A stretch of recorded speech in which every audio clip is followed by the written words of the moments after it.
dancing in the wind. A little more fang, a little less fun. A little less fang, a little more fun. Close your mouth and open up your heart and maybe satisfy me. Satisfy me, baby.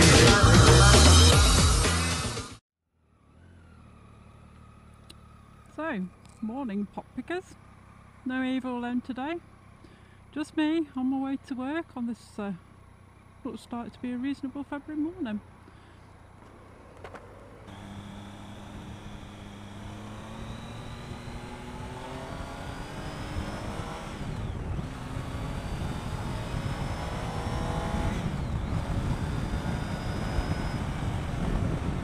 Knew you were going to do that.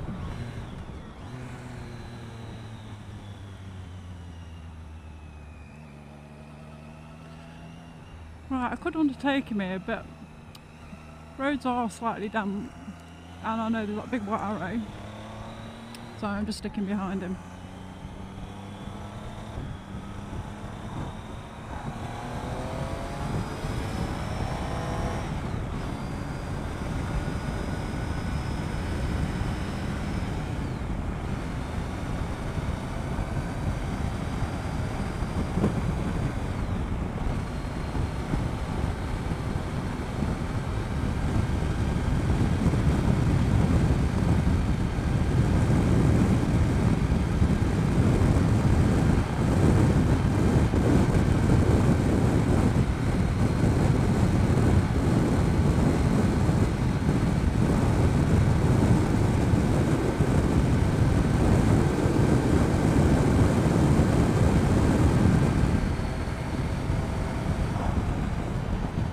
You're quite jealous there's not much traffic, and well, it's not a bad run there to get to work.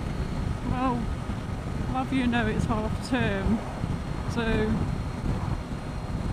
the traffic is probably down to about, I don't know, an eighth of what it normally is.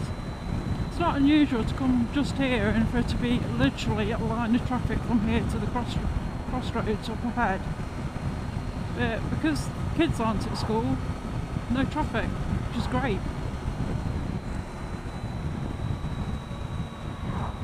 I'm always a bit wary of overtaking on this road just because the amount of bends and the visibility ain't that great. And there's a turning on the left and it's not unusual for folks to pull out on you from the left or the right. So call me old, call me boring, but I tend to kind of think of what's the other person on the road gonna do.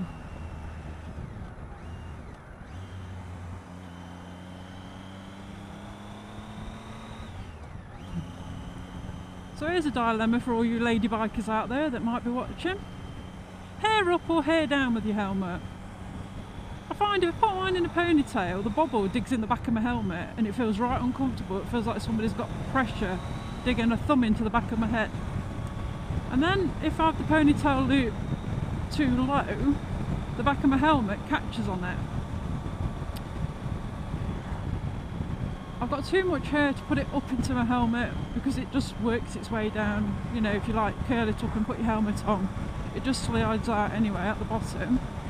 And then I've tried the tuck it in my neck warmer approach, but because I've got quite long hair, I find it tickles the crap out of me, so I end up getting really annoyed because it's itching. But I have to then make sure if it's out that it's all pulled to the back of my helmet, else I find halfway through a ride I'm eating it. And you can't get it out your mouth, you can't get it out from under the helmet because you've got a pair of leather gloves on. So there you go. Advice please, I've got long hair but it's not quite long enough to plait because I've got a few layers in it. So there you go. Sorry chaps, I know it's terribly boring, but at least I'm not talking about periods and tampons. I mean, it could be worse. This traffic's well cool, don't mind this at all. Now I know all you clever older bikers out there with experience will be going, filter, filter, filter now! But do you know what? I can't be arsed. I'm turning right in a minute anyway. And I'm not going to go over the other side of that bollard. It's my birthday tomorrow. For the first time ever, I have not got a clue what my lovely hubby's bought me. If anything, of course. He might just decide this is the year of cutbacks and not get me anything. But then he's got to live with me for the next year, so I know he hasn't not got me anything. I just haven't got a clue what he's got me. And he hadn't even asked me what do I want. Not that I'd know. So I'll have to report back, won't I?